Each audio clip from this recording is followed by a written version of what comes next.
Bonjour à tous et bienvenue sur ce nouvel épisode de notre podcast Open Startup. Je m'appelle Guillaume Comagnac et j'ai le plaisir d'animer ce podcast qui me permet d'aller à la rencontre d'entrepreneurs et plus largement des acteurs de l'écosystème startup. À côté de ça, je travaille avec bonheur chez Tracteur, un studio de développement tech pour les entrepreneurs et qui est à l'origine de ce projet Open Startup.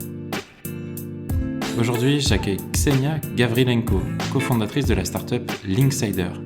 Selon eux, chaque entrepreneur devrait avoir accès à un bon réseau et s'entourer d'un écosystème bienveillant.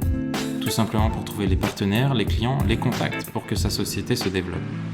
C'est donc ces sujets-là qui vous attendent dans la conversation à venir. Vous allez l'entendre, Ksenia nous partage de nombreuses bonnes pratiques activables pour devenir un super connecteur. Merci d'être avec nous, je vous souhaite une bonne écoute.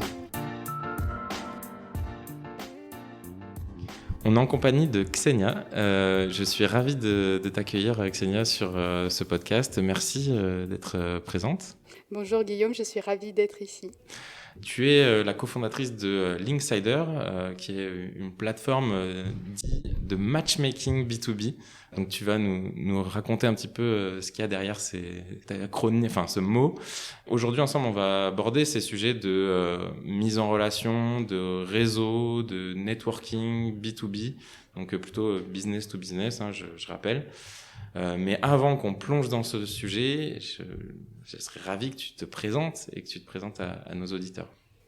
Voilà, je suis donc Ksenia, j'ai 40 ans, j'ai un passé d'entrepreneur, c'est ma deuxième société, Linksider, un background plutôt école de commerce, et puis en 2019, je suis passée par le wagon pour apprendre à coder, et c'est ce qui a été une révélation pour moi et qui a conduit à la création de Linksider avec mes deux autres associés. Qui ont eu cette idée en même temps que moi. À l'époque, on était auparavant en fait sur un business de développement commercial classique avec des équipes de vente mutualisées qui s'adressaient à des clients qui cherchaient à développer leur chiffre d'affaires auprès de grandes entreprises.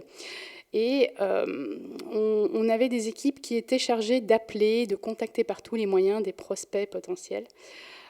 Et on s'est rendu compte que c'était quand même difficile pour eux. Personne, en fait, n'aime faire du cold phoning, se prendre des vestes. Et j'étais au wagon à ce moment-là. Et puis, par hasard, on a décidé, en fait, on avait un déficit d'équipe à un moment, un turnover naturel qui a fait qu'on avait beaucoup de clients et pas assez de personnes pour répondre à la demande. Et on s'est dit comment faire. On a contacté des copains qui avaient un bon réseau et qui ont accepté de faire ce qu'on appelle, nous, des introductions. C'est ce que tu appelles mise en relation. Et en fait, ils l'ont fait. Et non seulement ils l'ont fait, ça nous a dépanné, mais en plus, ils se sont pris au jeu. C'était plaisant. C'était quelque chose qu'ils ont apprécié faire. Et on s'est dit, tiens, il y a peut-être une idée derrière ça. On a peut-être trouvé la solution pour pouvoir, en fait, s'épargner la difficulté d'une prospection à froid. Et on va mettre en commun, grâce à la technologie, le réseau de plein de super connecteurs qui acceptent de partager leur réseau. Et c'est comme ça qu'on a créé Linksider, qui est une marketplace qui met en relation en fait des connecteurs avec soit des entrepreneurs, des créateurs de start-up, soit des gérants de PME qui n'ont pas soit les moyens, soit la culture en interne d'avoir une équipe commerciale. Ça peut être très dispendieux. Un bon commercial qui a un bon réseau, ça coûte cher. On n'a pas forcément tous les moyens d'en avoir. Et on s'est dit qu'on allait avoir une solution qui permettait l'accès à tout le monde en fait, à ce type de service. Donc on a une marketplace d'introduction B2B auprès de grandes entreprises qui fonctionne sur un modèle un petit peu de micro-mission. En fait, on appelle nos freelances des insiders. Chaque insider va réaliser des micro-missions qui vont consister à connecter une start-up, une PME avec un prospect dans un grand compte. Voilà. Sauf que ce prospect, en fait, il le connaît. Donc pour lui, ça devient, on va dire, plus facile en fait, d'obtenir l'adhésion de cette personne. Oui, parce que en fait, ce qui fait une bonne introduction, c'est avant tout aussi la confiance que porte la personne qui va être introduite dans la personne qui fait la mise en relation au final. Et c'est là toute la valeur d'une plateforme comme Linksider. Mais au final, en fait, vous digitalisez quelque chose qui existe dans la vie, en fait, qui se fait beaucoup, mais qui scale pas, j'ai envie de dire, Et si je comprends bien, donc si on fait un vrai parcours utilisateur, je viens de monter ma startup, j'ai commencé à lancer mon produit. Là, je recherche des partenaires grands comptes. Je vais sur Linksider, j'exprime mon besoin en disant j'ai besoin de parler, je sais pas moi, un vice-président chez Danone ou je sais pas quoi, quelle entreprise du CAC 40. Et là, en fait, vous vous chargez de trouver la bonne personne, c'est ça? C'est exactement ça. Tu annonces un cas de figure qui est rare, c'est quand effectivement l'entrepreneur sait précisément qui il va approcher. Ok. On peut aussi fonctionner par des modèles plus vagues. L'entrepreneur sait qu'il destine son produit ou son service à un certain segment de clientèle. On peut déjà partir à partir de là. Ok. Nous, sur notre plateforme, on a collecté des contacts. On a aujourd'hui plus de 2500 entreprises qui sont disponibles sur la plateforme. Donc ça nous permet d'avoir un moteur de matching qui va aller chercher en fonction des critères que tu spécifies, les contacts qui pourraient t'intéresser.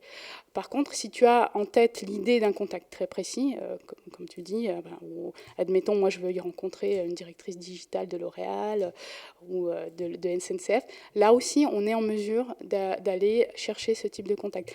La plateforme fonctionne en fait en mode effet de réseau. Plus tu as d'insiders qui participent à la plateforme, plus on est en mesure de mapper l'ensemble des entreprises. Donc on est en démarrage, on a été créé en 2020. Donc aujourd'hui, on a plus de 2000 entreprises qui sont référencées sur la plateforme. On a 150 insiders et l'objectif est d'arriver à 10 000 insiders d'ici la fin de cette année. Donc on a pas mal d'ambition. Eh ben, du coup, si des personnes nous écoutent et qu'elles ont envie de devenir insider et de faire bénéficier leur réseau à d'autres personnes et par la même occasion de faire ces micro-missions et de prendre du plaisir à ça, on mettra les infos. Merci, mais effectivement, il y a tellement une notion de partage, de faire bénéficier les autres de son réseau quand on a réussi, quand on a eu déjà un parcours riche. Et ce qu'il faut aussi se dire, c'est que souvent, les personnes qui ont été cadres en grande entreprise ont passé énormément de temps et ont en fait constitué un actif qui jusqu'à présent n'a pas été valorisé, un actif qui est intangible. C'est l'ensemble des personnes qu'on connaît, le capital relationnel. Et c'est vrai que là, elles ont le moyen non seulement d'en percevoir la valeur, mais également de partager avec les autres, d'en faire bénéficier. C'est un actif qui a été jusqu'à présent dormant, que nous, avec Linksider, on veut mobiliser au service de tout le monde. Ok, voilà. Hyper intéressant le fait déjà que tu qualifies ça comme un actif, mais je comprends totalement l'idée. Parlons-en justement et venons plus du côté peut-être entrepreneur ou personne qui démarre. Comment on le construit ou on démarre cet actif-là donc on va d'abord parler, je pense, de réseau dans notre entretien et après peut-être plus de la partie B2B, mais du coup, le réseau aujourd'hui, ça me semble crucial et important. Enfin, voilà, c'est une brique essentielle au développement de nos entreprises. C'est une question toute bête, hein, mais est-ce que il y a une façon de faire, une méthode pour débuter et construire son réseau? Il y a plein de façons de faire. Je ne prétends pas d'avoir la bonne façon de faire, mais on a simplement l'observation de 10, 15 années en fait, d'expérience au sein des réseaux qui nous fait nous dire que bon, déjà le réseau, ce qui le constitue, c'est la confiance. Tu en parlais en début du podcast. La confiance, elle se construit dans la durée. Là, il n'y a pas de recette miracle, il n'y a pas de recette magique. C'est dans la durée qu'on construit un réseau. On dit souvent qu'il faut 15-20 ans pour se construire un réseau et 1 seconde pour le détruire. Ça veut tout dire. Okay. Donc le réseau, c'est un actif extrêmement fragile et extrêmement important qu'il faut choyer. Donc la construction du réseau, moi je dis qu'elle passe avant tout par le don. Et on discutait un petit peu avec toi en amont de ce podcast. Tu me racontais tes activités nombreuses, tes implications au sein de différentes structures du système aquitain. Nous-mêmes, on s'est rencontrés, je ne sais pas si tu te souviens, je crois que c'était en début 2020 quand tu as fait une intervention aux Premières. Ouais, Première Nouvelle-Aquitaine, on les salue, on embrasse Christine et toute son équipe. Exactement, c'est Christine que j'adore, avec qui on a lancé Linksider, on a chez les Premières. Et tout ça pour dire, en fait, toi qui fais partie de l'écosystème, moi je te considère comme un réseauteur. Je veux dire, tu animes Open Startup, là tu interviens au millésime de la création. Ça passe déjà par le don. Tu vois, c'est donné. S'investir sans forcément attendre un retour au départ de ce réseau. Et d'ailleurs, il ne faut jamais attendre un retour parce que le retour est jamais direct dans un réseau. C'est toujours par balle rebondissante. Tu t'attends à une chose, mais en fait, c'est toute autre chose qui va t'arriver, mais qui sera tout aussi bien. Donc moi, je dis, c'est l'investissement. Donc ça peut être un investissement associatif, du don de son temps, du mentorat. Il peut prendre toute forme. Et le milieu des entreprises bordelais, je trouve qu'il y a énormément de jeunes start-upers vaillants qui s'investissent, qui donnent tout de suite de leur temps à des écoles, qui donnent des cours, qui donnent des témoignages. Donc c'est ça la construction d'un réseau, c'est commencer à donner aux autres pour créer de la confiance, simplement. Ok, donc premier enseignement, donner sans attendre un retour, c'est la base pour démarrer son réseau. Est-ce que dans le concept de réseau, on est acteur, en effet, on prend les initiatives de peut-être donner son temps, etc. Comment on peut aussi le solliciter, j'ai envie de dire, ou slash l'entretenir, qui pour moi est peut-être pareil et pas pareil, tu vois. Entretenir, c'est voilà, garder cette relation. Et est-ce qu'il y a des tips, des conseils particuliers, et sur la partie peut-être solliciter. Voilà, j'aimerais bien avoir ton retour là-dessus, si tu as des choses à nous partager. J'aime bien faire un parallèle avec le réseau neuronal, si tu veux. On dit souvent que pour garder un cerveau en bonne santé, il faut l'utiliser. Pour entretenir sa mémoire, il ne faut pas arrêter d'apprendre, de se challenger sur le plan intellectuel. Le réseau, c'est la même chose en fait. Pour qu'il survive, pour qu'il soit maintenu, il faut le solliciter. Il faut ne pas hésiter à connecter les gens, devenir un connecteur, présenter les gens les uns aux autres. C'est une espèce d'irrigation naturelle du réseau. Tu crées des connexions et c'est ce qui va ensuite irriguer et faire vivre ton réseau. Donc c'est pratiquer. Solliciter les personnes, leur demander simplement de manière désintéressée leurs nouvelles, les suivre au fil du temps. Moi, personnellement, je me note si tu veux, je me suis dédié une plage tous les vendredis après-midi où je passe en revue un petit peu où j'en suis sur mon réseau. Est-ce qu'il y a des gens que je n'ai pas vus depuis longtemps, auxquels je n'ai pas parlé? Je les contacte, je planifie une rencontre, un déjeuner, un café, un call, parce que simplement, c'est important en fait de se rappeler aux gens et de savoir où ils en sont pour faire vivre ce réseau. Il faut savoir qu'avant de monter Linksider, avec l'un de mes associés, Jean-Charles, on a animé le réseau des anciens d'HEC en Suisse, donc qui est un réseau qui réunit des alumni de cette grande école auprès de gens qui sont loin de leur pays. Alors la Suisse, elle n'est pas très très loin de la France, mais il y a quand même il y a tout un tas de paramètres qui font que tu ne te sens pas forcément dans ton pays, que tu as besoin de retrouver une proximité. Et là, on a donné, si tu veux, pendant 10 ans, on a animé des événements de toute nature, que ce soit des rencontres dans un musée, des déjeuners débats, des galas, pour justement mettre les gens en relation les uns avec les autres. Parce que c'est ce qui fait que le réseau est alimenté, en fait. Et vibre, tout simplement. C'est ça, les synapses, les relations, les liens se nouent et les personnes peuvent commencer à communiquer ensemble. C'est ce qui fait un réseau vivant. Voilà. Ok, hyper. Encore des enseignements. Moi, je me note le fait de créer un petit moment de faire le point sur son réseau hebdomadaire, de façon hebdomadaire. Je trouve ça hyper intéressant. Je pense que Alors ça, c'est une routine qu'on enseigne à nos insiders. Exactement. C'est super intéressant. Déjà, est-ce que tu as personnellement un plan, on va dire, stratégique du développement de ton réseau, Guillaume? Du coup, ça se transforme en c'est toi qui m'interviews sur mon podcast. Désolée. Là, c'est rigolo. Non, mais je pense que c'est quelque chose que je fais de façon très naturelle. Et tu vois, là, ce que tu disais, le fait de prendre des nouvelles, de essayer de booker un café, etc. C'est quelque chose que je fais au quotidien, mais sans trop l'avoir stratifié, quoi. Je le fais naturellement. Donc, c'est vrai que par contre, je pense que ça serait quand même bénéfique de se booker même 30 minutes par semaine de petites revues.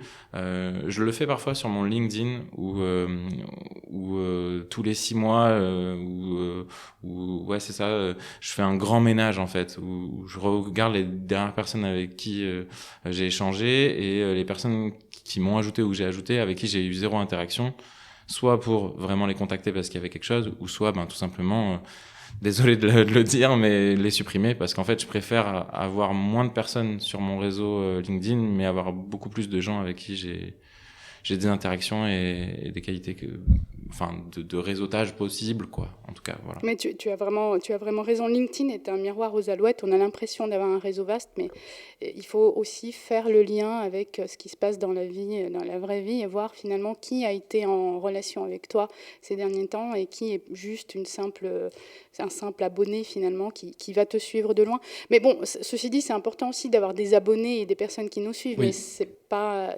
forcément ce qu'on appelle le réseau, son réseau premier.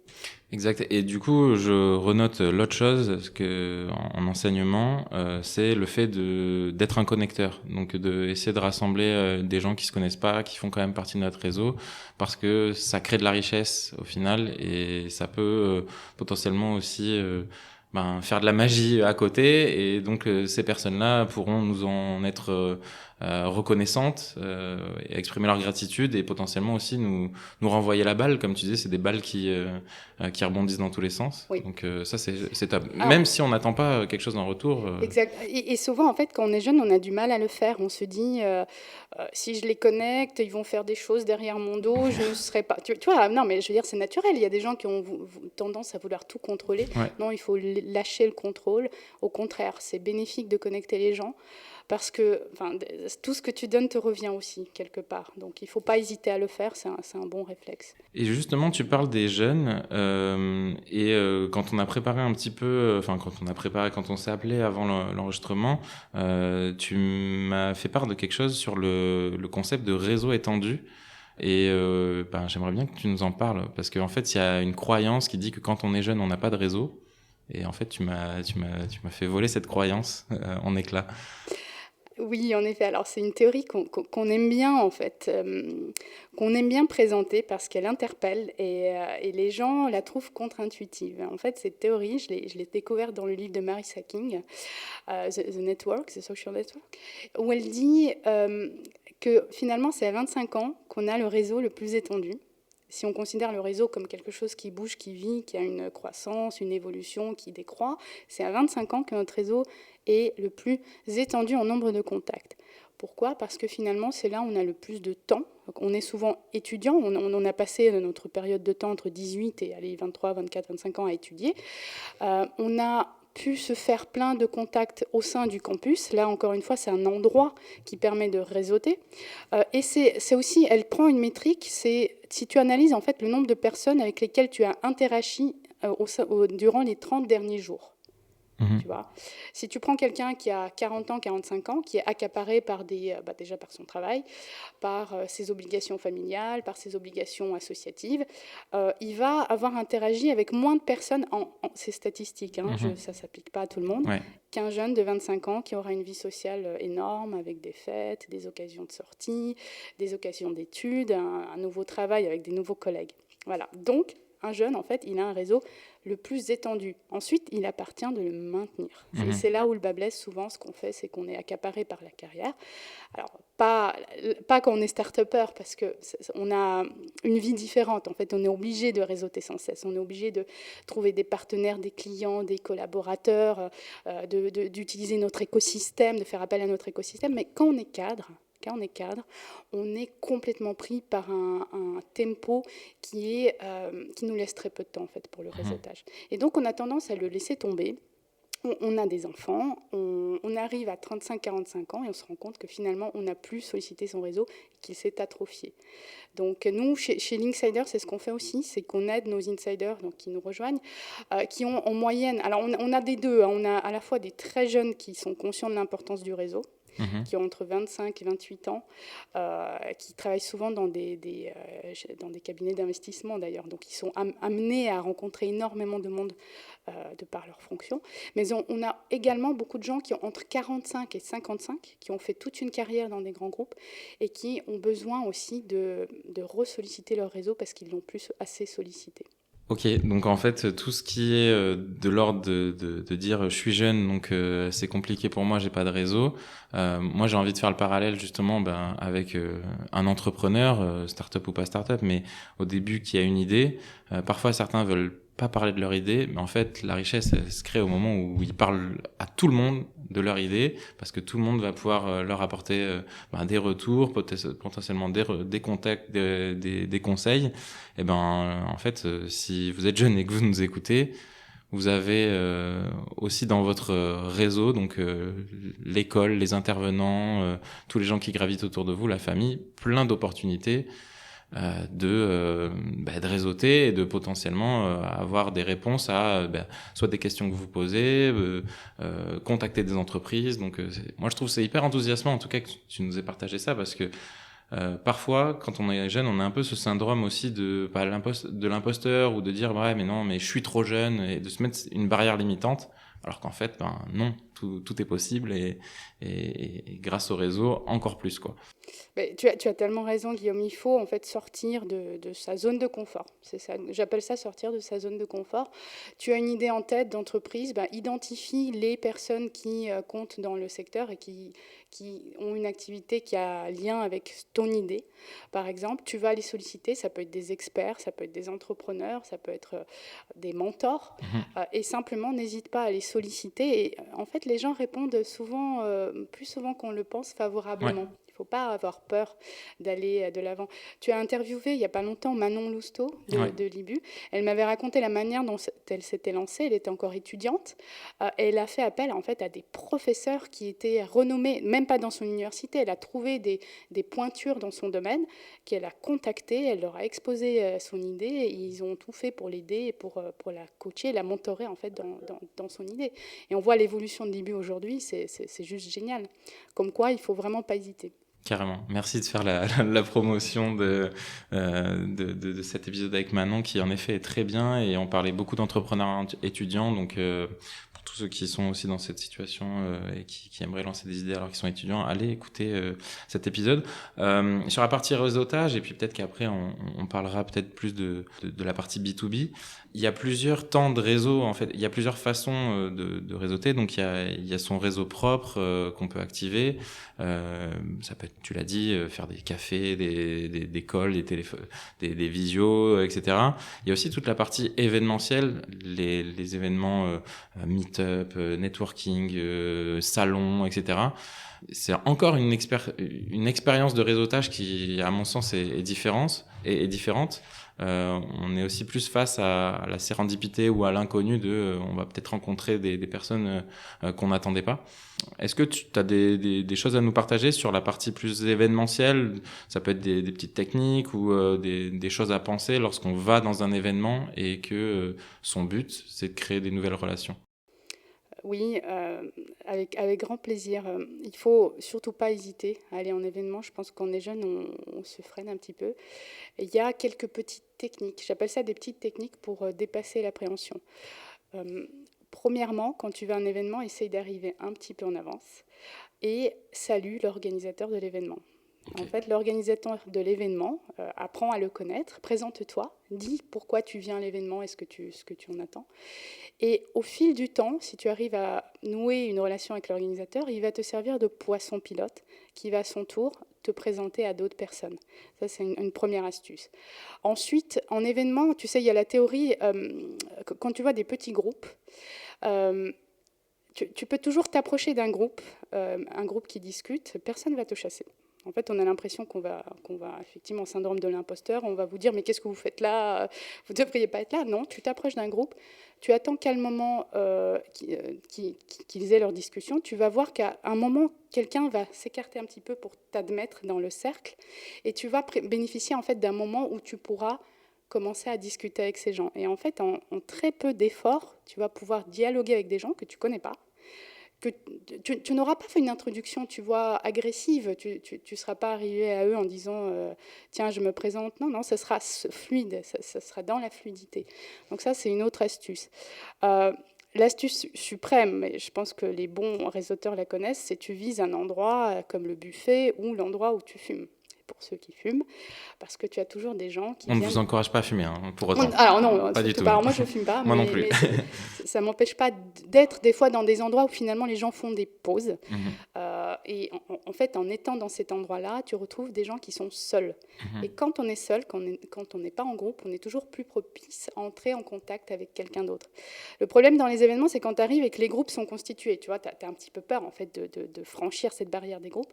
Alors que quand tu t'approches du buffet et que finalement tu restes par là... Surtout que c'est un endroit plus convivial par essence. Donc la façon de briser la glace est souvent un peu plus facile.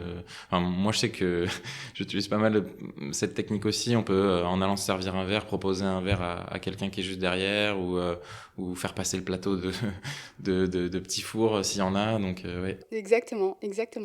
Alors, moi, il y a un livre que je recommande. Il ne parle pas d'événements, mais il parle en fait de la personne en tant que telle. Je vais me parler de Dale Carnegie, non? Exactement. Mais je trouve, c'est un vieux bouquin, mais il est toujours aussi actuel.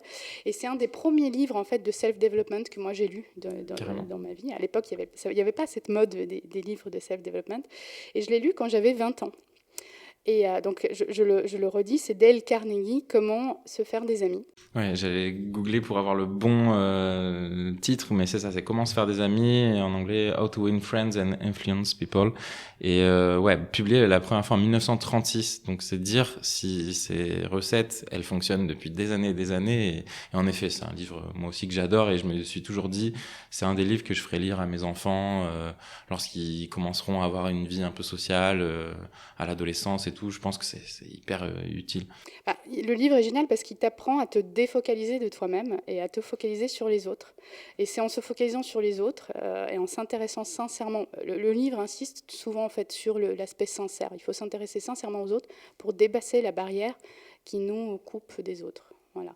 Donc je le recommande parce que c'est vraiment la base, avant de commencer sa vie active, la base, je pense, de l'éducation en soft skills de tout jeune entrepreneur ou même jeune actif.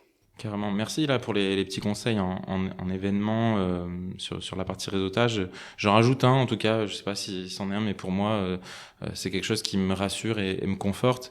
C'est que souvent quand on va à un événement, bah il y a un sujet principal, il y a parfois une conférence, il y a quelque chose, et donc ça fait un point d'entrée unique à tous les participants de l'événement. Et donc c'est très facile de poser une question ouverte à quelqu'un en disant alors qu'avez-vous pensé de l'intervention de tel intervenant, parce que au final on l'aura tous les deux vécu, et du coup ça peut être une base de discussion sans même presque se dire bonjour des fois, et après dire enchanté, moi c'est Guillaume. Enfin, en tout cas moi c'est un truc que j'utilise. On a brisé la glace et ensuite on peut aller plus loin. C'est ça. J'ai une question, et je veux absolument pas qu'elle paraisse maladroite, pas du tout, mais je me permets de la poser. C'est pour ça que je fais cette petite introduction avant. Souvent dans les milieux B2B, il y a, je le déplore, parfois plus d'hommes que de femmes. Est-ce que on réseaute différemment lorsqu'on est un homme ou quand on est une femme, ou en tout cas est-ce qu'il y a des choses particulières à savoir, ou alors c'est un faux sujet et hop, on passe à la question suivante. Alors là, j'avoue que tu me poses une colle. J'ai pas envie de dire qu'il y a une manière différente de réseauter. Je veux pas y croire. Enfin, j'ai toujours été l'adepte. Je me suis jamais freinée dans le réseautage. Je me suis toujours débrouillée pour réseauter, pour entretenir mon réseau. J'aime pas trop le mot réseauter, mais pour entretenir et cultiver mon réseau, comme le ferait un homme. Je me suis jamais limitée dans mes approches. Alors la question, en fait, c'est si les autres femmes se limitent. Je pense que c'est possible. C'est possible. Je pense qu'elles n'ont pas forcément, mais encore, je n'aime pas généraliser, encore le réflexe peut-être de cultiver un réseau, et surtout elles vont peut-être cultiver un réseau féminin, mais pas forcément. Mais encore une fois, je pense que c'est une généralisation. Okay. À mon avis, quand on le souhaite, on n'a pas vraiment de barrière. Quand on est une femme, et je pense même qu'au contraire, on peut se servir de certains aspects qui sont liés aux femmes, de certaines préoccupations qui sont propres aux femmes, pour nouer des relations peut-être un peu différentes professionnellement. Moi, il y a un réseau, par exemple, que j'ai... Bon, les premières, hein, voilà, je suis une fan inconditionnelle des premières. Donc, non seulement on a été incubés, les trois, on était une équipe mixte chez Linksider, on a été incubés par les premières, mais en plus, je continue à travailler avec elles sur certains aspects liés à la personnalité du dirigeant, c'est des interventions qu'elles font qui sont vraiment géniales. Donc, c'est un réseau qui est vraiment chouette. Et il y a un réseau, une fille que j'admire qui s'appelle Caroline Ramad.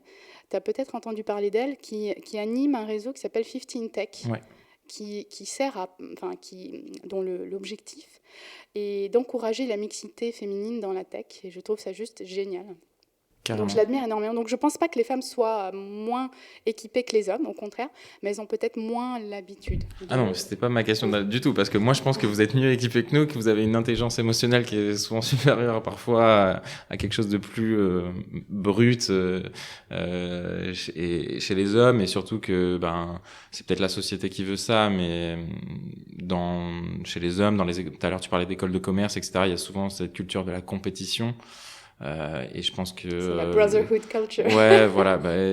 Du coup, je pense que chez les femmes, c'est quand même assez différent et souvent, je sais pas, plus naturel en tout cas. Mais en tout cas, oui, ce que tu as dit, ce qui, moi, je retiens, c'est surtout que les réseaux féminins existent, donc il ne faut pas s'en priver. Et ça peut être aussi une base pour construire son réseau. Tout à l'heure, on parlait de par où on commence. Peut-être que ça peut être des endroits plus safe, des safe Clairement. places plus faciles pour démarrer et enclencher en fait la suite, quoi. Clairement, et j'encourage en fait toutes les femmes qui entreprennent, jeunes ou moins jeunes, à passer par un réseau de femmes. C'est un bon tremplin pour démarrer. Ok, dernière question sur cette partie réseau qui est passionnante. Merci pour tous les apprentissages jusqu'à maintenant. C'est la partie, j'ai envie de dire, tout à l'heure tu as dit, un réseau c'est ultra fragile, ça peut mettre que quelques secondes à exploser. Ça serait quoi là où les pires choses à faire, en tout cas pour détruire son réseau, du coup, en tout cas les points de vigilance que tu mettrais sur des choses à ne pas faire pour pas fragiliser son réseau. Alors, chez Linksider, nous, on est, si tu veux, on mène un combat contre tout ce qui vient de manière industrielle et massive saper en fait un réseau. C'est un petit peu si tu compares le réseau à l'agriculture. Tu as un beau verger qui a mis des années à se construire et puis tu as des moissonneuses-batteuses qui viennent attraper toutes les pommes, cassant les branches au passage, abîmant les troncs et abîmant les racines. Donc c'est tout ce qui vient en fait solliciter un réseau de manière complètement démesurée. On parle ici des pratiques, je ne veux pas m'attirer des ennuis, mais on parle des pratiques de growth hacking qui parfois viennent en fait napalmer tout un réseau de confiance en inondant le marché de signaux finalement qui intéressent qu'une petite frange d'auditoire. Ça peut être des pratiques d'automatisation et de mass mailing qui viennent également venir prendre le temps d'attention, le seul temps d'attention disponible des dirigeants. Donc c'est des pratiques en fait de cette nature qui viennent briser la confiance. Un réseau se repose sur la confiance et si à un moment tu décides de récolter, c'est vraiment le terme, de récolter en masse un réseau de manière non sélective, c'est ce qui peut détruire un réseau. On a des clients qui parlent de carpet bombing, tu vois, les nouvelles pratiques de marketing, carpet bombing. Donc nous, on s'érige contre ça, on cherche à humaniser avant tout le réseau.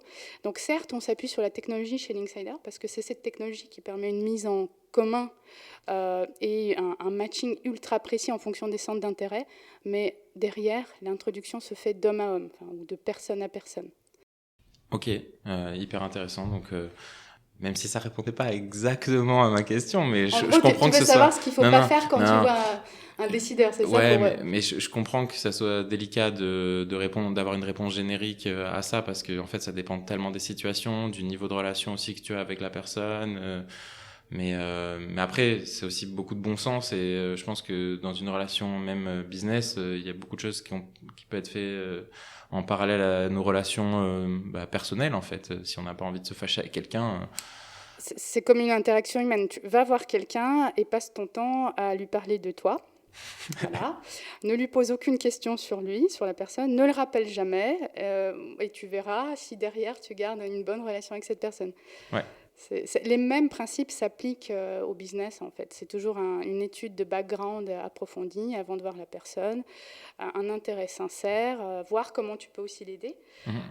Et puis après, il y a des pratiques qu'on utilise en vente B2B qui consistent à créer de la valeur pour le prospect. Si on zoome vraiment sur la démarche commerciale, ça crée de la valeur pour le prospect et ça passe par le fait de provoquer chez lui une réflexion stratégique, de provoquer une réflexion sur les sujets qui comptent et d'être là pour l'aider à trouver la solution. Qu'elle soit d'ailleurs dans ce que tu vends, dans ce que tu proposes ou dans ce que proposent d'autres personnes que tu vends par. Il faut aussi savoir s'arrêter là où tu ne peux pas aller. Complètement aligné avec ça et d'ailleurs on dit qu'il faut d'abord comprendre et discuter avant de convaincre parce que en fait sinon ça fonctionne pas. Enfin pour moi en tout cas c'est comme ça que ça fonctionne. Et je suis ravi que tu aies parlé un petit peu de choses responsables parce que ça fait une transition toute trouvée aussi avec ce qui se retrouve même parfois dans vos pitchs où j'ai noté à certains endroits quand vous parlez de Linksider démarche commerciale élégante, raisonnable et respectueuse de l'écologie. J'aimerais que tu m'en parles de ça. Qu'est-ce que vous cachez derrière ça, une démarche commerciale élégante, raisonnable et respectueuse de l'écologie? Alors, c'est tout ce que je te disais, c'est l'anti-mass mailing, Ouais. donc déjà, on sollicite beaucoup moins, on n'utilise pas les moyens numériques de masse qui vont te cibler à la fois sur tous tes canaux finalement de navigation, LinkedIn, Google, etc. Les emails, on va passer par une démarche humaine. Donc ça peut être simplement un coup de fil d'insider à décideur. Ça peut être effectivement un SMS qui est beaucoup moins gourmand que d'emailing successifs pour arriver au même résultat. On ne va pas solliciter des bases qui vont venir pomper des emails un petit peu partout. On appelle ça scraper. Ouais. Je l'ai appris, enfin, je sais, on l'apprend dans les écoles de code, on peut en dire ce qu'on veut, scraper, bon, c'est une technique comme une autre, mais à un moment ou un autre, ça revient quand même à venir collecter de manière industrielle, je t'en parlais tout à l'heure, des données que les gens n'avaient pas forcément envie de voir partir.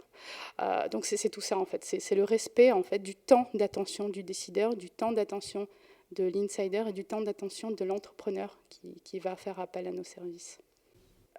En fait, il faut imaginer si tout le monde fait ça, si tout le monde utilise le scrapping, le mass mailing, qu'est-ce que ça donne? Et tu le vis, j'imagine, dans ta boîte aux lettres. En fait, on ne peut plus recevoir de propositions commerciales parce qu'on en reçoit une centaine par jour et finalement, ça s'annule pour tout le monde. Carrément. Voilà, Oui, c'est ça. et c'est partout, comme tu le disais, c'est la boîte mail, mais et encore maintenant, les boîtes mail sont assez fortes pour repérer les spammers de plus en plus, mais il y en a encore beaucoup. Mais aussi, tout à l'heure on parlait de LinkedIn, enfin le nombre de sollicitations, moi LinkedIn, ça se voit, c'est automatisé parce que la personne a parfois absolument pas regardé ton profil, c'est juste le même copier-coller. Et puis c'est même marrant, je ne sais pas si ça t'arrive, des fois tu as enlevé la personne de ton réseau parce que tu as compris qu'elle cherche à te démarcher, mais elle continue de t'envoyer des messages, c'est Ouais. assez sympa. Et le pire, c'est parfois quand on t'appelle par le mauvais prénom ou ce genre de truc. Là, tu fais bon, voilà, Bon, c'est on a sûr compris. il y a plus du tout d'intérêt. C'est vraiment copier-coller, bref. Mais je pense que ça a existé de tout temps. C'est simplement, je veux dire, on évolue, on s'adapte aux nouvelles technologies. Ce genre de pratique a toujours existé. Voilà, rien n'est nouveau sous le soleil finalement. Yes. Merci Xenia pour tous ces partages. J'aime bien, tu le sais, je sais que tu écoutes en plus régulièrement les podcasts.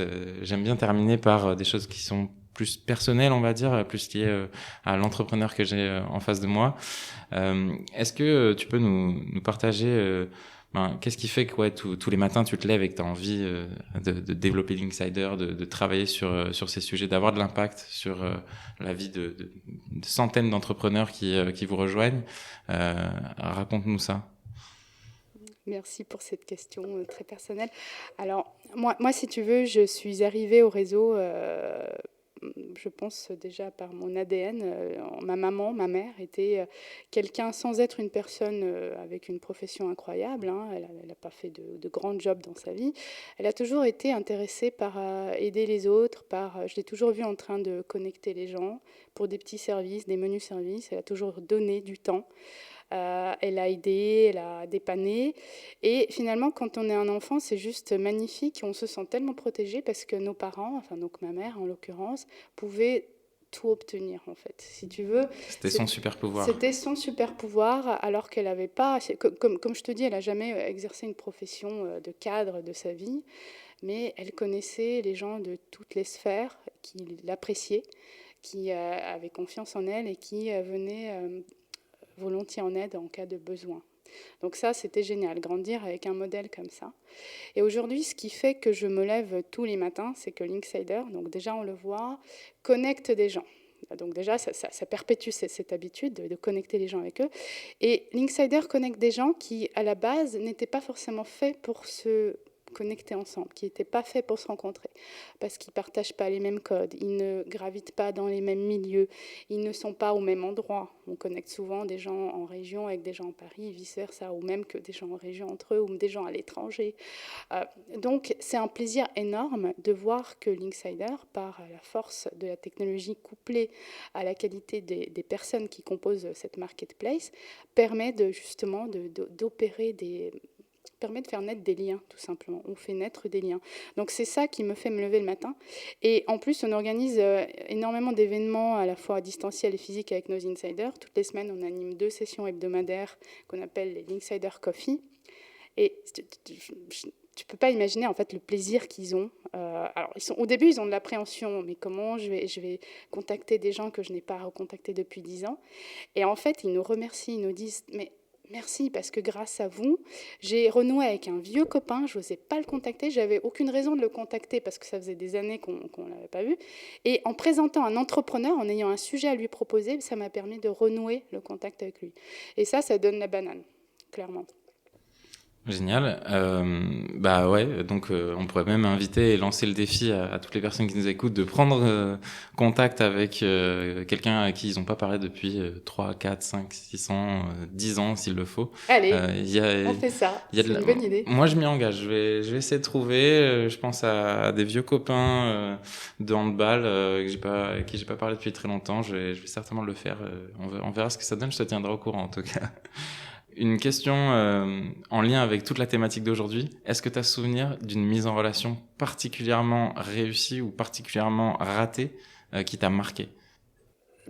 Très bonne question, Guillaume. Alors là, je vais puiser dans les histoires de nos clients, alors sans forcément les nommer, mais on a un client qui est vraiment très chouette, qui travaille dans les technologies digitales, qui travaille avec beaucoup de grands groupes, mais également des scale-up, qui est basé en Roumanie.